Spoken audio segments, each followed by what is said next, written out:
the driving force behind one of America's most influential companies. Record high today for Uber, 100% up last year. Waymo and Uber have announced a partnership. When you have a CEO that's done what Dara has done, you set the bar higher and higher. The impact we have on society is significant. We hope to keep building on that impact going forward, and I'm quite optimistic about what the future is going to bring. Ladies and gentlemen, please welcome Uber's CEO Dara Khosrowshahi.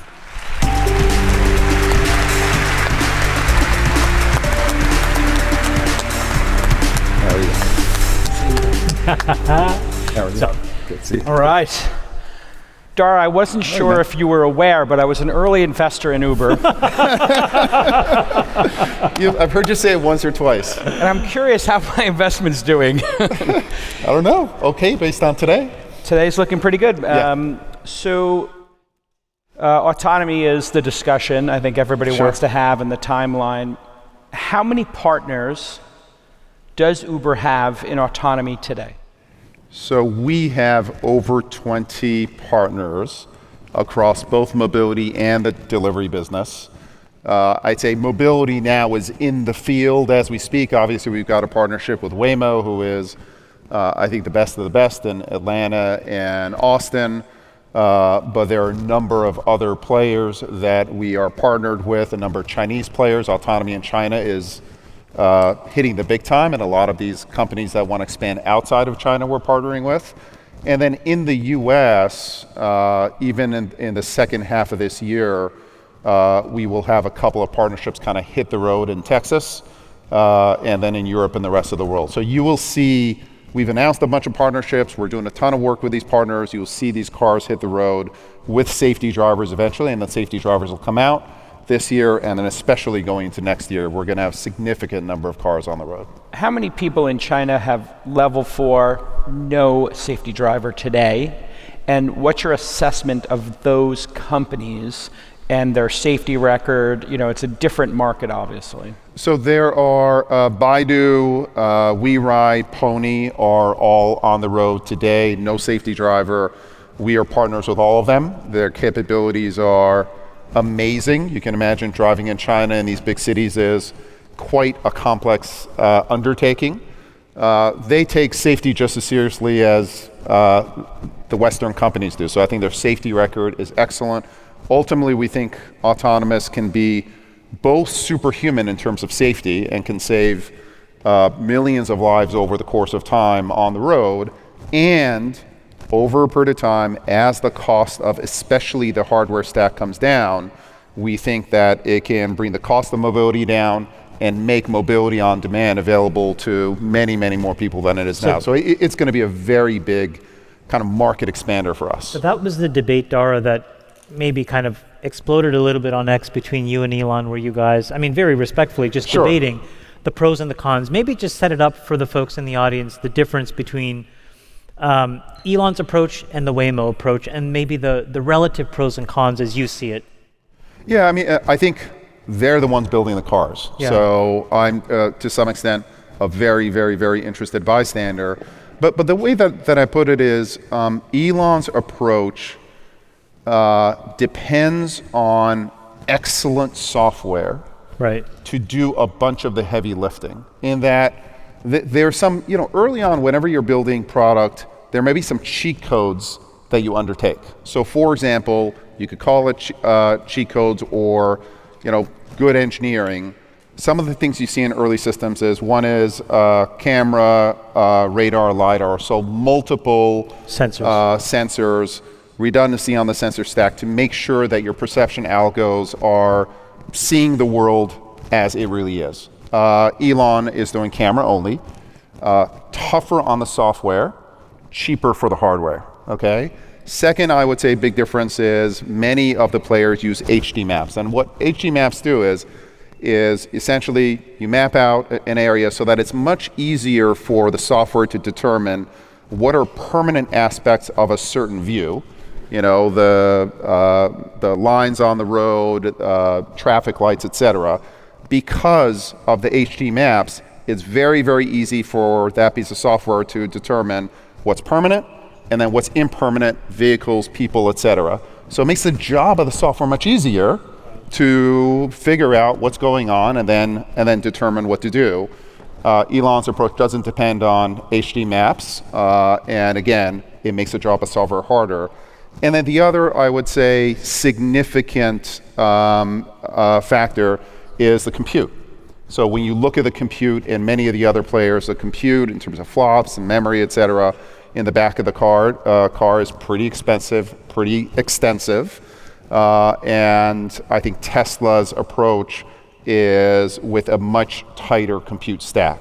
Do you see a world where you try to pour your distribution into all those solutions, assuming that everybody's amenable to working with you and it meets your threshold for what you're looking for? Yeah, I think safety or cost or... Exactly. I'd say safety comes number one. So we have a certain safety case that we want to make sure that our partners adhere to or exceed. And is that an eval, or is that certain rates that they have to publish to you, or how do they demonstrate to you? It's the technical approach and the eval together.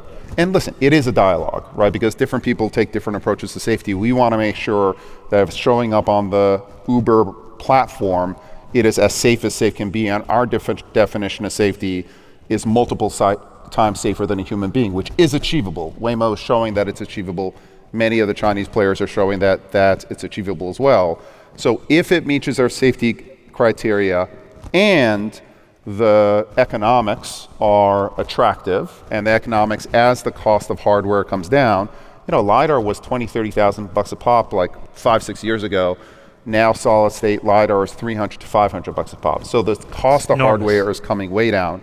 It is going to need to continue to come down because these cars are very expensive.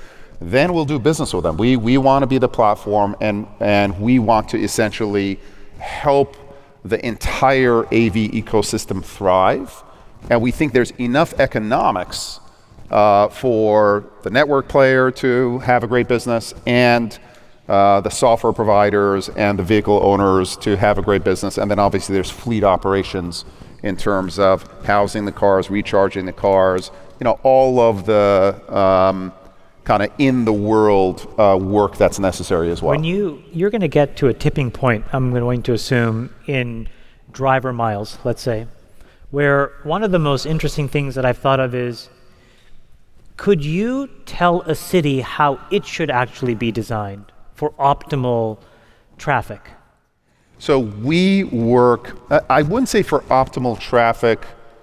I think theoretically it's possible, but or even stoplights or something. Yeah, Google could. There are lots of other players who can help with that, but we're certainly helping cities in terms of where you should put charging infrastructure, for example, parking, drop-offs, et cetera, to help traffic flows. I think we can be a partner for cities. And we do have a small operation where essentially we offer our data for free for cities to embark on city planning, so to speak. Do they take it? Some do. Some of the more sophisticated cities take it, but I wouldn't call it a big part of our business. So, Dara, I want to ask you about the business model impact of basically robo-taxis or self-driving. In the old world, Uber's network effect was a marketplace effect where you connected drivers and riders, and if you had the most geographic density in an area, then you could promise riders faster pickups and the drivers got higher utilization, and that was a very powerful network effect. But we're moving into a new world where anyone who has a fleet of self-driving cars, in theory, could just make them available to the public and start competing.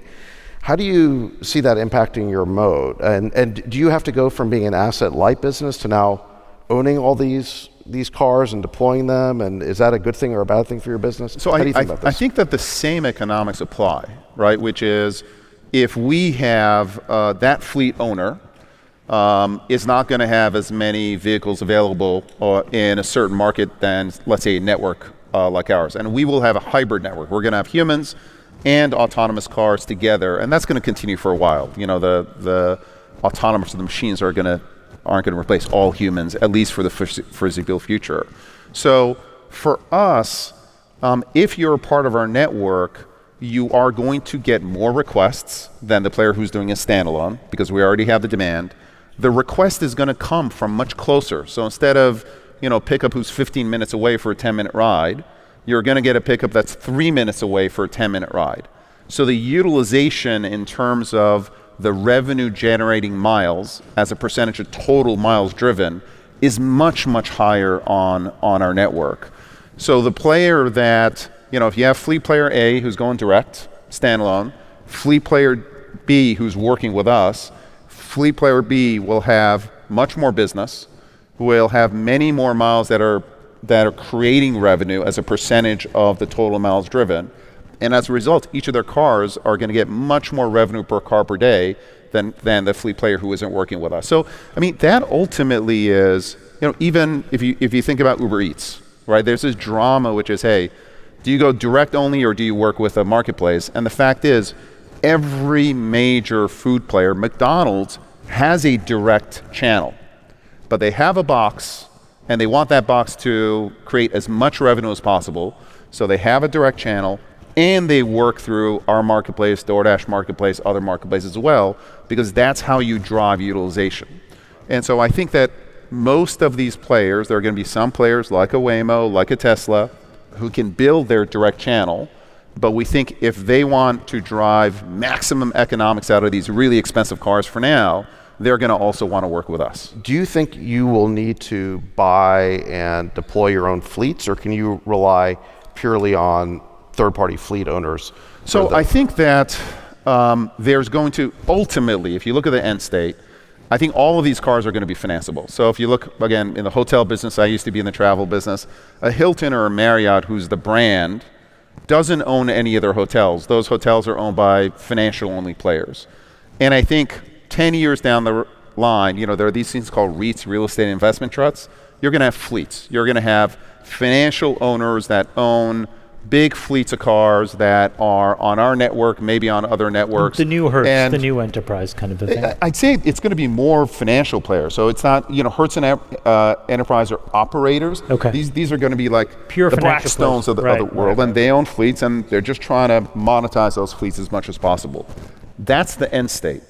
Between now and the end state, we will take balance sheet risk because we can sign up. We know exactly how much revenue a car can produce in said market because cars are already producing revenue. So we can sign up for the revenue. We will prove out the business model. We'll use our balance sheet to prove out the business model. And then at some point, the whole thing is going to get financialized, and we'll be able to take it off balance sheet. Is Waymo willing to work with you? Waymo is working with us now in Austin and Atlanta. Okay. So in Austin and Atlanta, if you're using Uber, you can be picked up with a Waymo. Our customers love it. Is it the driverless aspect of it that they love, or? The privacy I think that you get? I think one is they're new cars. They're really nice cars. Yeah. It's kind of freaking cool. Yeah. And you do have privacy in that car as well. So I think the combination of it works out really well. We see customers who experience the product, they rate it really highly, they use it again, and so it's just an absolute dynamic product. So we've mostly only spoken about the XY axis, and we have a couple of our friends who've built businesses that are trying to launch these eVTOL businesses. Yeah. Some of our other friends who are experimenting with small drone delivery. Tell us where all of those things play in your infrastructure going forward. So we're absolutely a believer in eVTOL. We're an investor in Joby, and we are going to work with them as those vehicles become available. We know that there are some other vehicles, but I think the kind of Z axis, if you want to call it that, makes a ton of sense. Listen, in cities of the world, essentially they have built in the third dimension because there's only so much that you can expand, in the X and Y dimension. So businesses have expanded in the third dimension, residences have expanded in the third dimension, but our transportation infrastructure has only expanded in 2 dimensions. Right. So it's no wonder that traffic just keeps getting worse and worse and worse because that third dimension isn't available. So we are absolutely believers in both eVTOLs and drone delivery. Now, I think on the delivery side, there are 2 areas that we're working on. One is sidewalk robots. It's easier tech to develop. Explain what that is, a sidewalk robot. So sidewalk robots, there are some of them in LA and Santa Monica, They are autonomous vehicles that drive on the sidewalks. They drive pretty slowly. They're very, very safe. They look kind of cute. And they're appropriate for deliveries that are a mile or less long. So deliveries in a tight space. And so there's a certain addressable market for us in deliveries where those sidewalk robots work, and we're working with Serve, Cardigan, a number of other players in the US, in Japan, and a number of other markets. Then on the other side is drone delivery. And drone delivery is appropriate for markets where, they're more spread out, suburban, no high rises, etc. Those two together, we think, can cover 50+% of our delivery TAM, so to speak. But then there's another 50% that we're going to have to work on in terms of the first and the last mile. Coming out of the restaurant and then getting the food into your apartment as well. Humans take care of their own first and last mile. But you need something to take care of the first and last mile of the food. That's where the challenge is going to come in, and we're working with a number of players to see how we can get that first and last mile for food. I want to talk to you for a minute, if I may, about the balance sheet. One of the great, sort of early insights we had at Uber was around profitability. And the press and the narrative was, Uber could never be profitable. And I would talk to TK about it and William and Josh in New York. And they're like, yeah, we could flip it at any moment in time to $2 more a ride. We would lose no rides and it would be wildly profitable. And in fact, under your stewardship, Uber has become a money printing machine to the point at which you announced a $20 billion stock buyback. Yes. And I saw it and I said, wow, this is just incredible. However... Did you tweet about it by chance? I might have. Yeah. Once in a while I'll retweet you and give you a little shine. But I did have this thought that, and I had Chris from Neuro on the program, and you have this great partnership to put 20,000 Lucids on the road. Wrong podcast, but what's keep that? going. Yeah, the other podcast.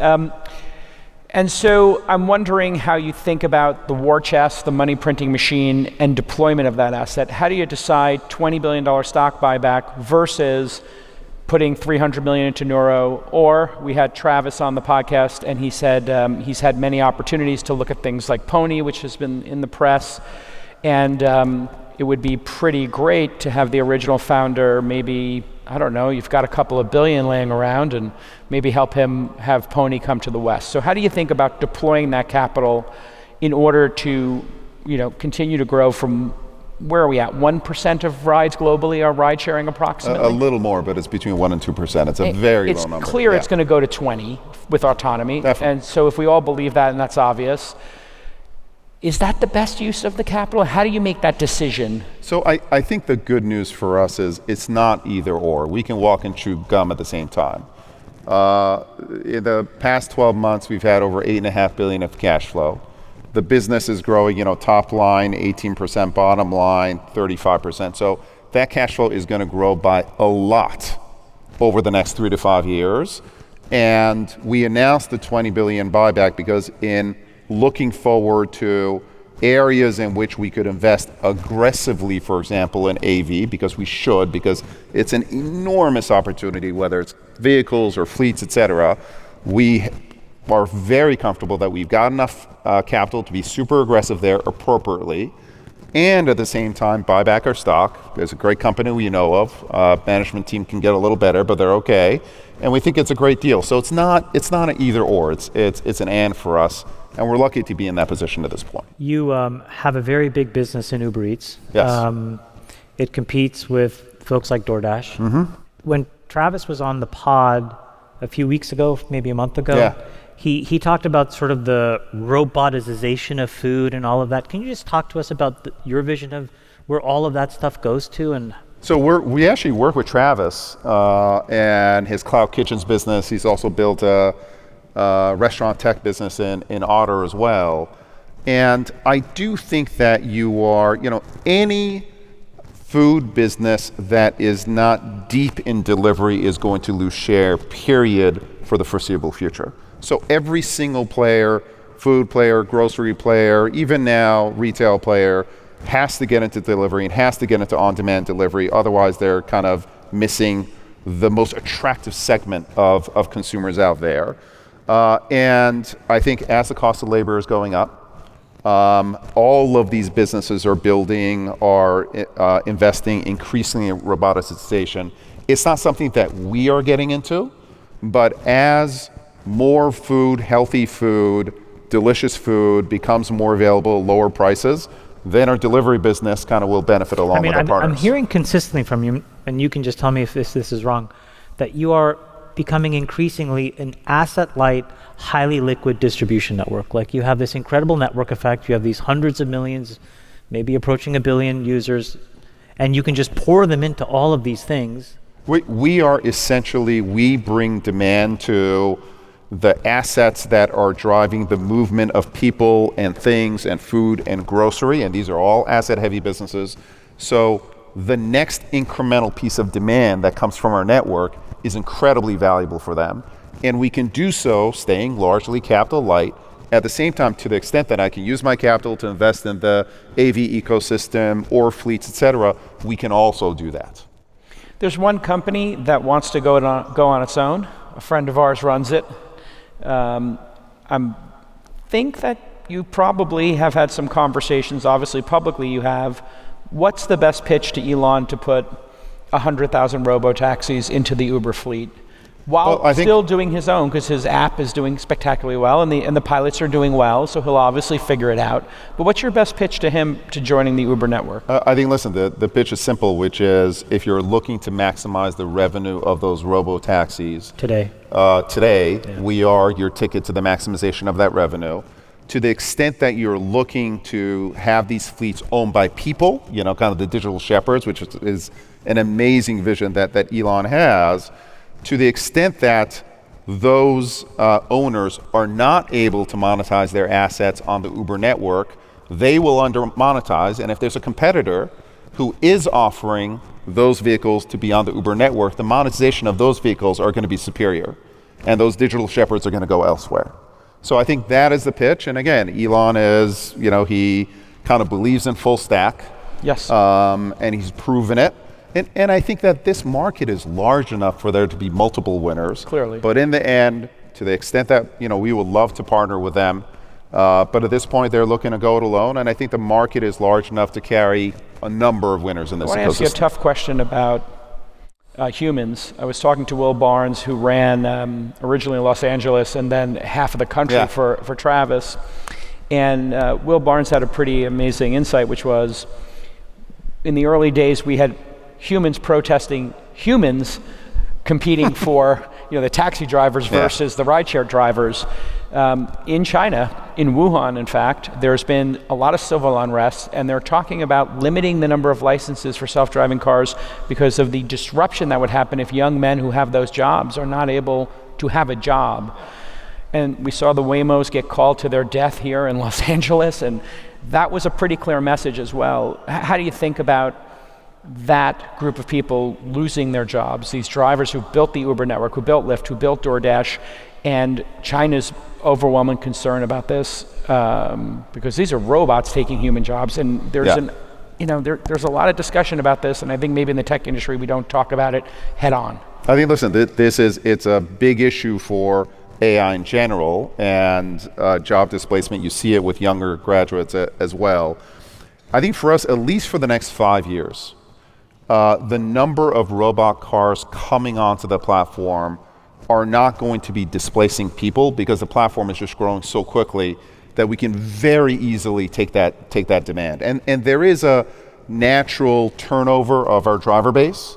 So in a market like in Austin, or other markets in which we're launching autonomous, we will turn down the driver recruitment machine so the robots can come in, and the drivers who are currently driving in the platform can make as much money. So Austin drivers now are making as much or more money than they were before we introduced Waymo. So I think for the next 5 to 7 years, we're going to have more human drivers and delivery people just because we're growing so quickly.